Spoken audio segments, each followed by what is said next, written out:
शुक्रवार को मुलुंड स्थित कालिदास सभागृह में कोंकण मराठी साहित्य परिषद का आयोजन किया गया था। साथ ही भगवान चौहान द्वारा रचित आभा और गाभारा इन काव्य संग्रहों के विमोचन कार्यक्रम का भी आयोजन किया गया था। इस परिषद का उद्घाटन कर्नाला स्पोर्ट्स एकेडमी के उपाध्यक्ष रविशेठ पाटिल के हाथों हुआ, तो इस अवसर पर मुख्य अतिथि के रूप में नाट्यकर्मी अशोक समेल को आमंत्रित किया गया था। इस परिषद के लिए प्रख्यात व्यंग कवि विसुभाऊ बापट, प्रवचनकार सुगत शेवड़े, कवि अशोक बागवे, प्रोफेसर LB पाटिल, मनोहर रणपिसे, अरुण म्हात्रे, स्वामी दत्तानंद, हरिश्चंद्र चौहान, डॉक्टर नाथ, नरेंद्र चौहान, मुकुंद मराठे, चंद्रकांत मढ़वी आदि सहित आयोजक सदस्य संजय चौहान, पुंडलिक म्हात्रे एवं आश्रमवासीय तथा कवि बड़ी संख्या में उपस्थित थे। इस दौरान प्रवचनकार सुगत शेवड़े के हाथों भगवान चौहान द्वारा रचित आभा और गाभारा इन दोनों काव्य पुस्तिकाओं का विमोचन किया गया।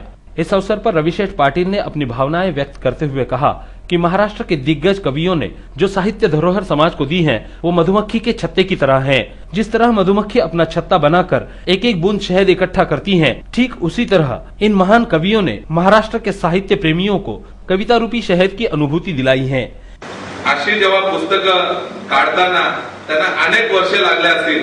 गाभारा तसेच आभा ही पुस्तक काढताना मगाशीच सूत्रसंचालकाने म्हटलं होतं की मध भुंगा किंवा माशी कशी गोळा करते आणि पोळं कसं मधाचं तयार होतं आणि हे मधाचं पोळं आहे ते आपण रस चाखण्यासाठी उत्सुक आहातच। हे रस चाखून घ्या तुम्ही, कारण ह्या रसातून त्यांच्या जिव्हाळ्याचं, त्यांच्या प्रेमाचं तुम्हाला सार्थक लाभेल। मी आमचे कविवर्य, सर्व कविवर्य आहेत, सर्व महाराज मंडळी आहेत, हे महाराष्ट्राचे भूषण आहेत। मज पामर आहे काय थोरपण, पायाचे वाहन पायाही बरी, अशी म्हण बोलावी लागेल मला तिथे गुदमरल्यासारखं वाटत होतं, कारण हे सर्व दिग्गज मंडळी मी सर्वांना अनुभवलेलं आहे, ऐकलेलं आहे आणि मनात हृदयात साठवलेलं आहे। अशाच पैकी आमचे भगवान चव्हाण जे आहेत, यांनी स्वतःची नोकरी करत असताना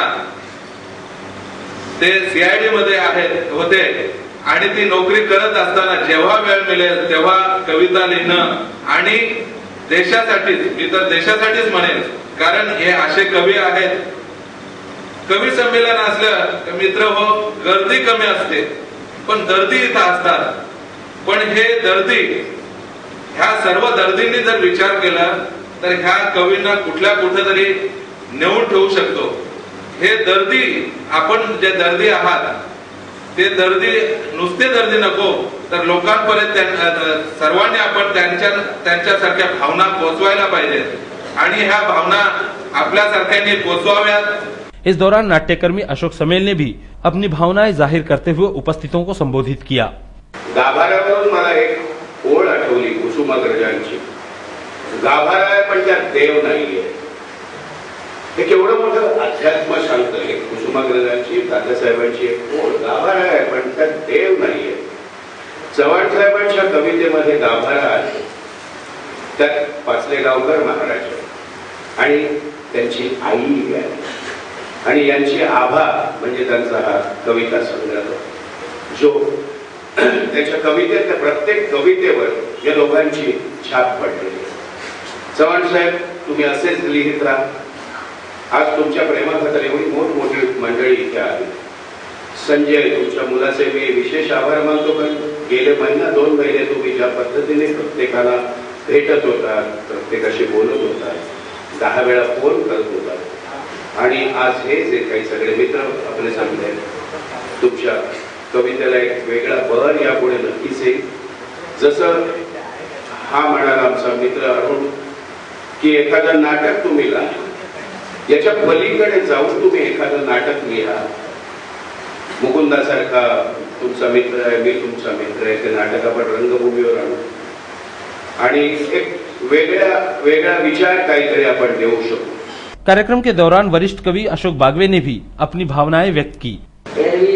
कविता संग्रहाच्या प्रकाशनाला कविता संग्रहाविषयी बोललं जातं। आजचा योग असा आहे की कविता संग्रह आणि कवी बालराव आज संत पाचलेगावकर महाराजांविषयी अतिशय आध्यात्मिक असा ऐकायला मिळणं हा एक वेगळा दुर्मिळ असा योगायोग मला लाभलेला आहे. पाचलेगावकर महाराज हे श्रेष्ठ महाराज होते. त्यांना सिद्धी होती, त्यामुळे प्रसिद्धीची आवश्यकता नव्हती. आणि सिद्ध माणसाला पुन्हा प्रकाशित आणण्याची शामत आपल्यासारख्या मानवाकडे नसते. आणि म्हणून पुन्हा पुन्हा पाचलेगावकर महाराजांचं फार मोठं ऋण मान्य करूनही आजच्या कुठल्याही समाजाला त्यांचं महत्व कळलं नाही अशा प्रकारे आपण बोलणं म्हणजे पाचलेगावकर महाराजांचं आपण त्यांचा अधिकार कमी करण्याचा आहे. मगाशी स्वामी होते, ते म्हणाले की सचिवालयामध्ये पाचलेगावकर महाराजांचा फोटो लावा. कशाला त्यांना शिक्षा देतात? सचिवालयामध्ये लावून पाचलेगावकर महाराजांचा फोटो जर लावला तर संपूर्ण सचिवालय जर आध्यात्मिक झालं तर जनतेची कार्य करण्याचे सगळं विसरून जाते. वहीं उपस्थित अन्य गणमान्यों ने भी अपनी भावनाएं जाहिर करते हुए अपने अनुभवों को उपस्थितों के सामने उजागर किया.